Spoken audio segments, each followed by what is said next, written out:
बच्चों, इस समय कोलिजन टॉपिक चल रहा है और कोलिजन टॉपिक में law of conservation of linear momentum बतलाने के बाद से हमने उस पर ढेर सारा क्वेश्चन करा दिया था। हर वैरायटी के क्वेश्चन को टच किया था। होमवर्क भी हमने दिया था कि अपने मन से क्वेश्चन सॉल्व करना, सारे क्वेश्चन सॉल्व करने का प्रयास करना, जिससे law of conservation of linear momentum और ज़्यादा क्लियर होगा। अब जो भी कोलिजन होता है, कोलिजन का टाइप होता है, type of collision, elastic collision, inelastic collision, usual collision, जो हम लोग यूज करते हैं कोलिजन। कोई भी कोलिजन परफेक्टली इलास्टिक नहीं होता, कोई भी कोलिजन परफेक्टली इनइलास्टिक नहीं होता, लेकिन परफेक्टली इलास्टिक कोलिजन मान के चला जाता है, परफेक्टली इनइलास्टिक कोलिजन भी मान के चला जाता है। तो इस तरह से टाइप्स ऑफ कोलिजन हम लोग को पढ़ना है। टाइप्स ऑफ कोलिजन समझने के लिए, पढ़ने के लिए न्यूटन का फॉर्मूला पढ़ना पड़ता है, Newton's experimental formula about collision, और उसी से टाइप्स ऑफ कोलिजन हम लोग को पता चल जाता है कि टाइप्स ऑफ कोलिजन कितने प्रकार के होते हैं। क्योंकि क्वेश्चन में जब कोलिजन का टाइप का नाम लेगा तो पर्टिकुलर उसी कोलिजन का कॉन्सेप्ट अप्लाई करके क्वेश्चन को सॉल्व करना होगा।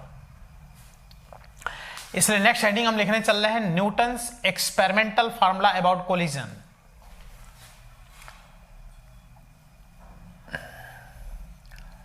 न्यूटन्स एक्सपेरिमेंटल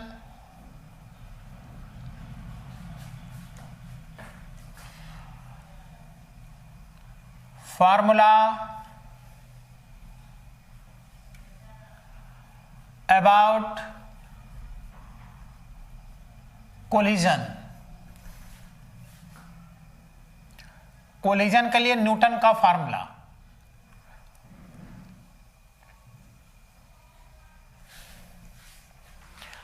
जब टाइप ऑफ कोलिजन का नाम ले लेगा तो बिना न्यूटन के फार्मूले के बेटा क्वेश्चन नहीं कर पाओगे। ध्यान दो, ये सब फार्मूला सबको आइडिया नहीं रहता है, लेकिन जो इस फार्मूले को जानता है बहुत आसानी से इसके क्वेश्चन को सॉल्व कर लेता है।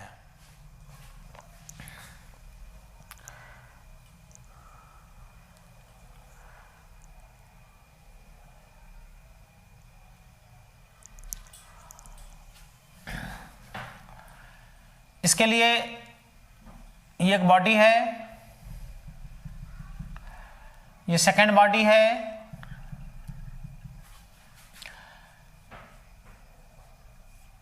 ये इससे कोलिजन करता है। तो कोलिजन के बाद दोनों बॉडी को फिर से दिखा रहे हैं, देख लो।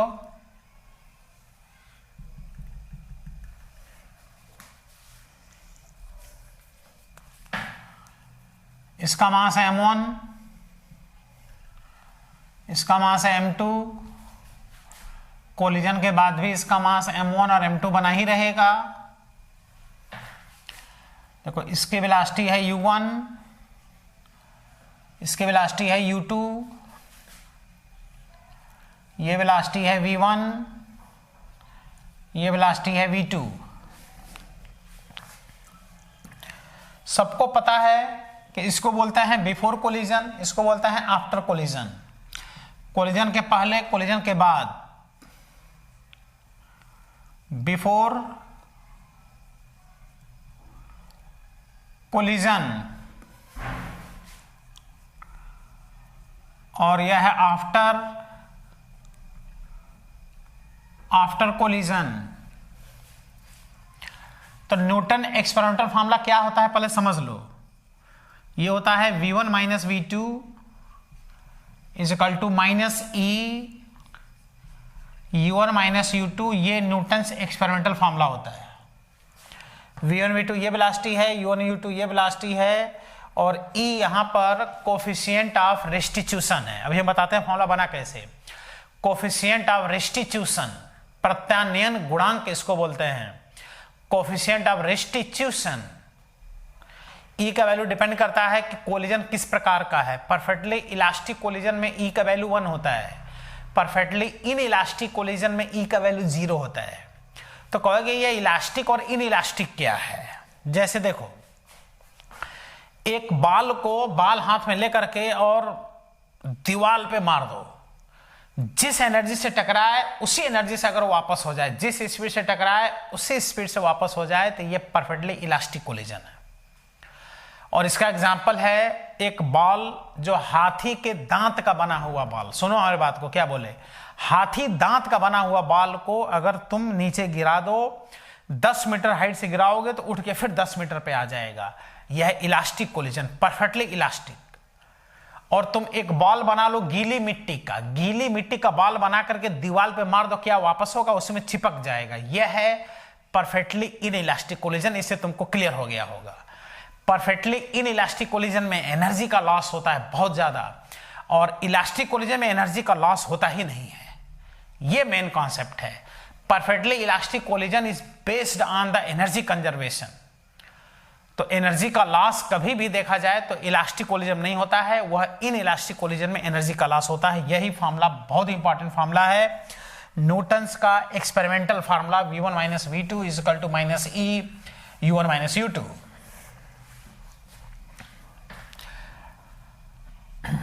तो ये फार्मूला देखो बना कैसे, देखो according to Newton's experiment, Newton ने एक्सपेरिमेंट किया और इन्होंने बताया कि रिलेटिव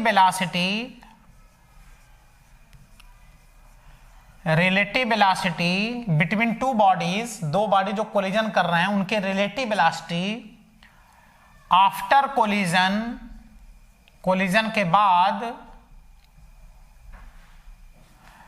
अपॉन रिलेटिव वेलोसिटी उन्हीं दोनों बॉडीज के बीच before collision, relative velocity after collision upon relative velocity before collision, ये दो बॉडीज के लिए कांस्टेंट होता है। क्या होता है बेटा, दो बॉडी के लिए कांस्टेंट होगा, और इसी कांस्टेंट को ई कहा जाता है, कोफिशिएंट ऑफ रिस्टिट्यूशन कहा जाता है। ठीक है, तो अब बताओ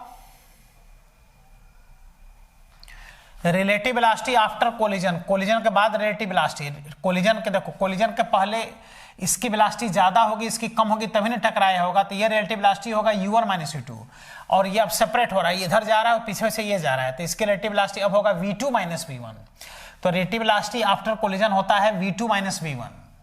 तो यहां लिखेंगे v2 minus v1 upon relative velocity before collision, collision के पहले ये होगा u1 माइनस u2। सोच लो, यहां कंफ्यूजन नहीं होना चाहिए, यहां के relative velocity v2 minus v1 होगा। एक डायरेक्शन में है ना, सेम डायरेक्शन में रिलेटिव वेलोसिटी निकालते समय माइनस होता है, और अधिक वेलोसिटी में से कम वाले वेलोसिटी माइनस होता है, और इज इक्वल टू क्या होगा, ये कांस्टेंट होगा। इसी कांस्टेंट को ई कहते हैं, इसी को बोलते हैं coefficient of restitution, coefficient of restitution. ये डिपेंड करता है नेचर ऑफ कोलिजन पर, ई का वैल्यू डिपेंड करता है नेचर ऑफ कोलिजन पे। ये दो रिलेटिव वेलोसिटी का रेशियो है, ई का ना कोई यूनिट होता है ना कोई डायमेंशन। ई क्या होता है, unitless, dimensionless.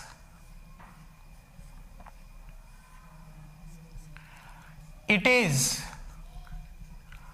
depend upon nature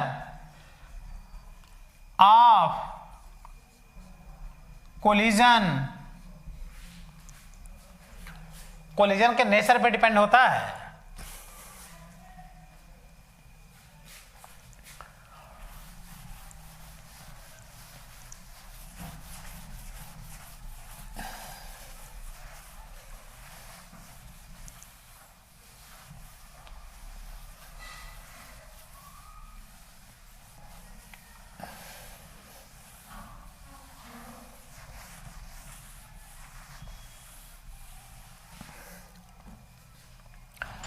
तो इस तरह से देखा जाए तो ये आ गया V2 minus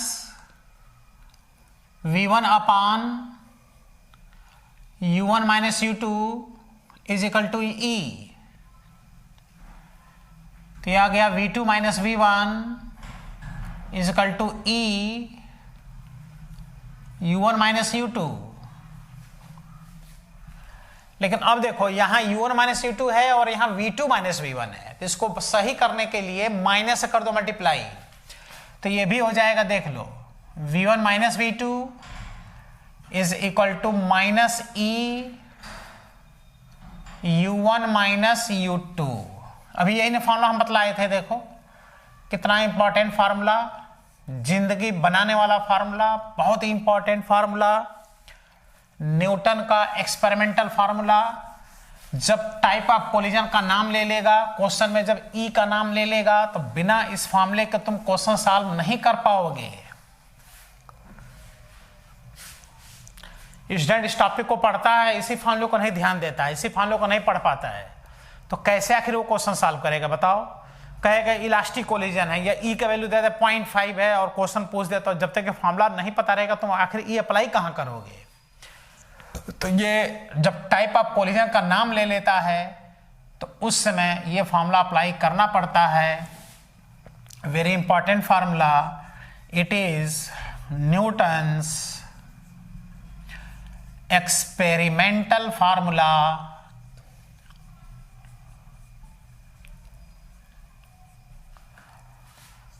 about collision। Now first,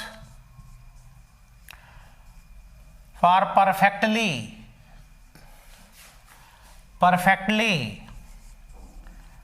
elastic collision E का वैल्यू 1 होता है। परफेक्टली इलास्टिक कोलिजन में E का वैल्यू 1 चलेगा।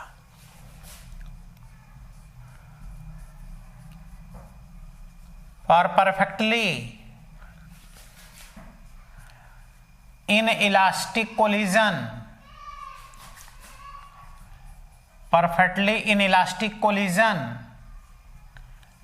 E का वैल्यू बेटा 0 चलेगा। लेकिन हम लोग जो कोलिजन यूज करते हैं, कोई नॉर्मल कोलिजन जो, वो सब प्रैक्टिकल कोलिजन होते हैं, ना परफेक्टली नहीं रहेगा वो जनरली। तो for practical collision, usual elastic collision, practically जो पॉसिबल है, प्रैक्टिकली कोलिजन E का वैल्यू 1 से कम होगा, 0 से ज्यादा होगा। इसलिए जो क्वेश्चन इस पे देता है तो लिख देता है E का वैल्यू 0.6 है, E का वैल्यू 0.5 है, E का वैल्यू 0.4 है, ऐसा दे देगा, क्वेश्चन बना देगा। तो जो क्वेश्चन में दिया रहेगा वही अप्लाई करके क्वेश्चन को सॉल्व करना पड़ता है।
Special case first,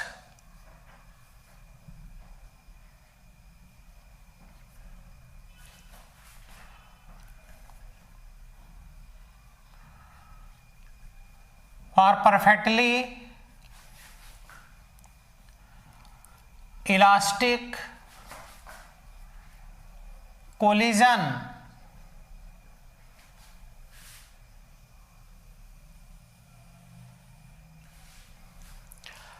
perfectly elastic collision में जब न्यूटन फॉर्मूला अप्लाई करोगे तो देखो क्या रिजल्ट आएगा। इसमें देखना आएगा रिलेटिव वेलोसिटी बिफोर कोलिजन बराबर रिलेटिव वेलोसिटी आफ्टर कोलिजन, दोनों बराबर होंगे क्योंकि ई का वैल्यू यहाँ 1 होगा ना। इसका मतलब कोई बॉल अगर दीवार पर टकराएगा तो जिस वेलोसिटी से टकराएगा उसी वेलोसिटी से वापस हो जाएगा। टकराने की रिलेटिव वेलोसिटी बराबर वापस होने की रिलेटिव वेलोसिटी, यानी एनर्जी का लॉस नहीं होगा। तो कुछ आ रहा समझ में? परफेक्टली इलास्टिक कोलिजन में there is no any loss in kinetic energy after collision, therefore perfectly elastic collision is based on the energy conservation. Linear momentum conservation भी अप्लाई करो और एनर्जी कंजर्वेशन भी अप्लाई करके बेटा क्वेश्चन को क्या करो, सॉल्व करो। यहां पर E का वैल्यू 1 होता है, अभी पढ़े हो। अब न्यूटन एक्सपेरिमेंटल फॉर्मूला अप्लाई कर दो, V1 minus V2 equal to minus E U1 minus U2, तो हो जाएगा V1 माइनस V2, E का value 1, U1 minus U2, minus कर दो मल्टीप्लाई, तो आ गया V2 minus V1 equal to U1 minus U2। देख रहे हो? यानी रिलेटिव वेलोसिटी बिफोर कोलिजन बराबर relative velocity after collision in perfectly elastic collision, that is there is no any loss in kinetic energy. ऐसे समझो ना, कोई बॉडी दीवार पे टकराया फिर उसी स्पीड से वापस होगा तभी जाकर रिलेटिव वेलोसिटी बिफोर कोलिजन बराबर रिलेटिव वेलोसिटी आफ्टर कोलिजन होगा। तो इसमें एनर्जी का लॉस कहां हुआ, उसी वेलोसिटी से वापस हो गया। तो that is here relative velocity after collision is equal to relative velocity before collision। Collision के बाद रिलेटिव वेलोसिटी या कोलिजन के पहले रिलेटिव वेलोसिटी, ये दोनों इक्वल होंगे। It means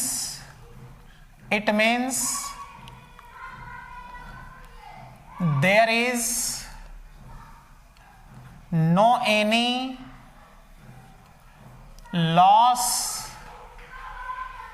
in kinetic energy after collision। कोई भी काइनेटिक एनर्जी का लॉस नहीं होगा। इसलिए परफेक्टली इलास्टिक कोलिजन में कंजर्वेशन ऑफ लीनियर मोमेंटम के साथ साथ कंजर्वेशन ऑफ काइनेटिक एनर्जी भी अप्लाई किया जाता है और आराम से क्वेश्चन को सॉल्व किया जाता है।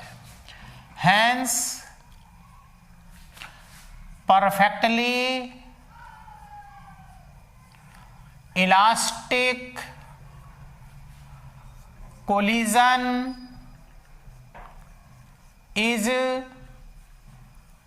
Based on the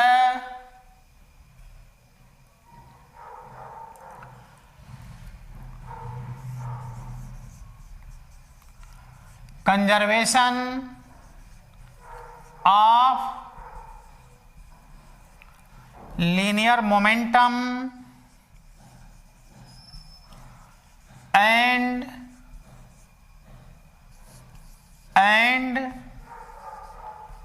conservation of kinetic energy। याद रखना, बहुत इंपॉर्टेंट पॉइंट है ये, थ्योरेटिकल क्वेश्चन ऑप्शन दे देगा कि परफेक्टली इलास्टिक कोलिजन में क्या कंजर्व रहता है। ऑप्शन में अगर लीनियर मोमेंटम दिया है तो चलो ठीक है, लेकिन काइनेटिक एनर्जी विशेष रूप से देखेंगे। भाई लीनियर मोमेंटम तो तब कंजर्व रहेगा जब एक्सटर्नल फोर्स 0 होगा ना सिस्टम पर, बाकी काइनेटिक एनर्जी तो यहां हमेशा कंजर्व रहेगा। ठीक है। अब second special case for perfectly inelastic collision. Perfectly inelastic collision में एक बॉडी दूसरा बॉडी जब टकराएगा ना तो दोनों कंबाइंड हो जाएंगे, कंबाइंड होकर मूव करेंगे और इसमें वेलोसिटी बहुत डाउन हो जाएगा और एनर्जी का लॉस होगा। तो यहां पे देखो डेल्टा के जो होगा ये 0 होगा, डेल्टा के यानी लॉस इन काइनेटिक एनर्जी 0 होगा, कोई भी एनर्जी का लॉस यहां पर नहीं होगा।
कि second for perfectly inelastic collision, ये हमने लिखाया है कि परफेक्टली इन इलास्टिक कोलिजन का ई का वैल्यू 0 होता है। तो न्यूटन एक्सपेरिमेंटल फार्मूला में जब इसको अप्लाई करोगे तो आएगा v1 minus v2 is equal to e का वैल्यू 0 कर दो तो ये पूरा टर्म 0 हो गया कि नहीं हो गया। इसका मतलब कोलिजन के बाद देखो v1 v2 दोनों बराबर हो गए। देखो कोलिजन के बाद रिलेटिव वेलोसिटी ही 0 हो गया।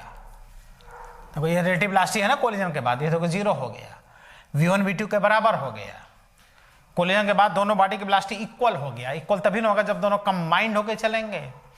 तो कहीं भी अगर क्वेश्चन में लिख दे कि इन इलास्टिक कोलिजन हो रहा है तो जैसे इन इलास्टिक लिखे कोलिजन के बाद दोनों को बॉडी को जोड़ दो, आपस में कंबाइन कर दो, फ्यूज करा दो और मोशन कराओ, दोनों की कॉमन वेलोसिटी हो जाती है। और ऐसे में एनर्जी का जबरदस्त लॉस होता है। लॉस इन एनर्जी निकालना होता है, इनिशियल काइनेटिक एनर्जी में से फाइनल काइनेटिक एनर्जी माइनस करना पड़ता है। यहां पे एनर्जी कंजर्व नहीं रहेगा। परफेक्टली इलास्टिक कोलिजन ही एनर्जी कंजर्वेशन पे बेस्ड होता है, inelastic collision energy conservation पे बेस्ड नहीं होता है। That is relative velocity after collision is equal to 0। Collision के बाद दोनों में कोई रिलेटिव वेलोसिटी रह ही नहीं जाएगा। रिलेटिव वेलोसिटी न रह जाना मतलब एक साथ चलना, सेम वेलोसिटी दोनों का हो जाना। इट मीन्स आफ्टर परफेक्टली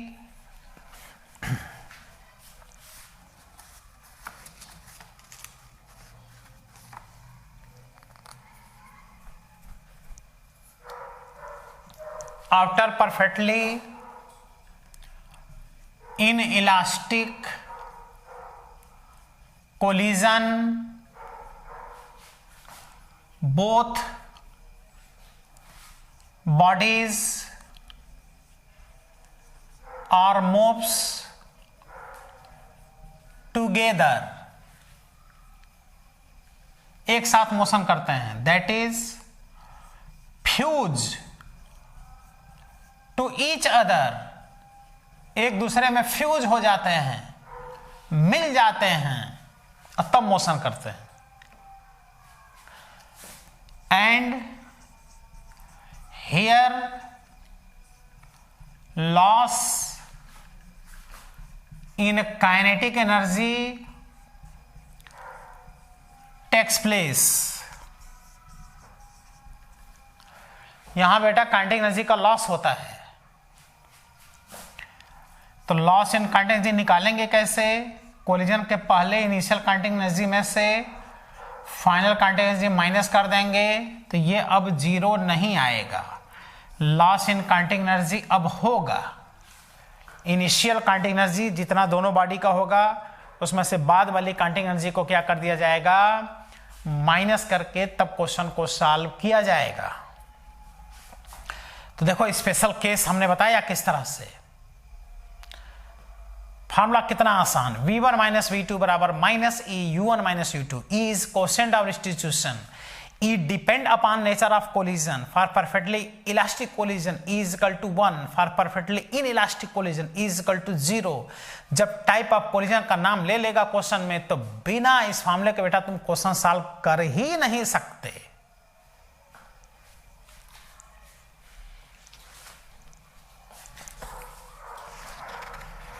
आप क्वेश्चन इस पे सॉल्व करते हैं।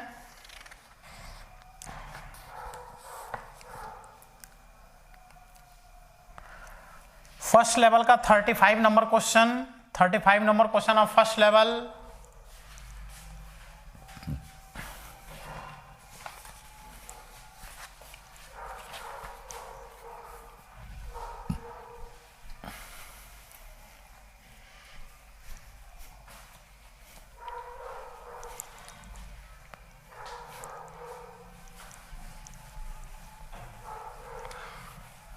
क्वेश्चन से भी एप्लीकेशन समझ में आ जाएगा, कैसे फॉर्मूला अप्लाई करना है अभी क्लियर हो जाएगा।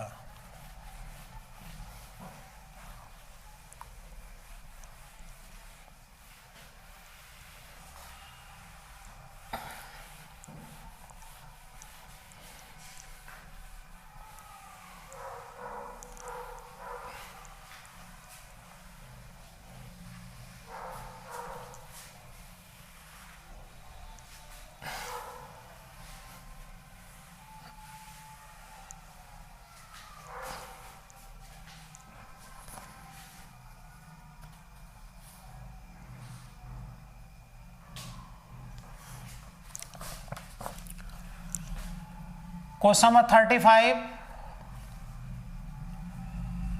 First level. A ball moving with velocity 2 metre per second collides head on with another stationary ball of double the mass. देखो एक बॉल 2 मीटर पर सेकेंड से मोशन कर रहा है, इसका मास हम मान लें, इससे डायरेक्टली जाके टकराता है डबल मास, डबल मास 2m मास है, स्टेशनरी है, मतलब ये किसमें है, रेस्ट में, और कोफिशिएंट ऑफ रिस्टिट्यूशन 0.5 दिया है, देख लो E बराबर 0.5। अब बताओ E का वैल्यू दे दिया तो क्या बिना न्यूटन एक्सपेरिमेंटल फॉर्मूले क्वेश्चन कर सकते हो? नहीं हो सकता, वो फॉर्मूला याद रहेगा तभी सॉल्व कर सकते हो। तो कोलिजन के बाद से दोनों बॉडी की वेलोसिटी पूछ रहा है, इसका मास m है, इसका मास 2m है, तो v1 भी फाइंड करना है और v2 भी फाइंड करना है।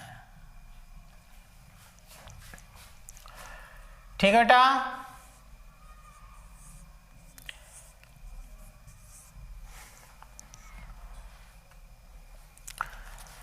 ऑप्शन दिए हैं 0 और 2 मीटर पर सेकेंड, 0 और 1 मीटर पर सेकेंड, 1 और 1 मीटर पर सेकेंड, 1 और 0.5 मीटर पर सेकेंड। तो अब ये क्वेश्चन देखा जाए तो न्यूटन इसमें फॉर्मूला अप्लाई करके ही सॉल्व होगा। तो देखो चूंकि कोलिजन है, बाहर से कोई फोर्स नहीं लग रहा है, तो एक तो फॉर्मूला हम लोग लगा देंगे law of conservation of linear momentum, और दूसरा लगा देंगे न्यूटन एक्सपेरिमेंटल फॉर्मूला। तो कम से कम 2 इक्वेशन चाहिए ना, 2 इक्वेशन अप्लाई करोगे तभी ना 2 अननोन वैल्यू आएगा। तो एक लगा दो law of conservation of linear momentum, apply law of conservation of linear momentum, COLM, LOCOLM, law of conservation of linear momentum, mass into velocity plus mass into velocity equal to mass into velocity plus उसका mass into velocity. मास देखा जाए तो common लेके cancel out हो गया, और यहां से इक्वेशन आ गया v1 प्लस 2v2 बराबर 2 फर्स्ट इक्वेशन, एक लगा दिया, law of conservation of linear momentum, equation मिल गया। अब दूसरा इक्वेशन अप्लाई करो बेटा, Newton experimental formula, Newton experimental formula apply करो। तो न्यूटन एक्सपेरिमेंटल फार्मूला अप्लाई करेंगे तो ये फार्मूला होगा v1 माइनस v2 बराबर minus E u1 minus u2। देख रहे हो, यही एक फार्मूला है जहां ई सेट होगा, बिना इस फार्मूले का नहीं कर सकते तुम क्वेश्चन। तो v1 v2 अननोन है, ई का वैल्यू 0.5,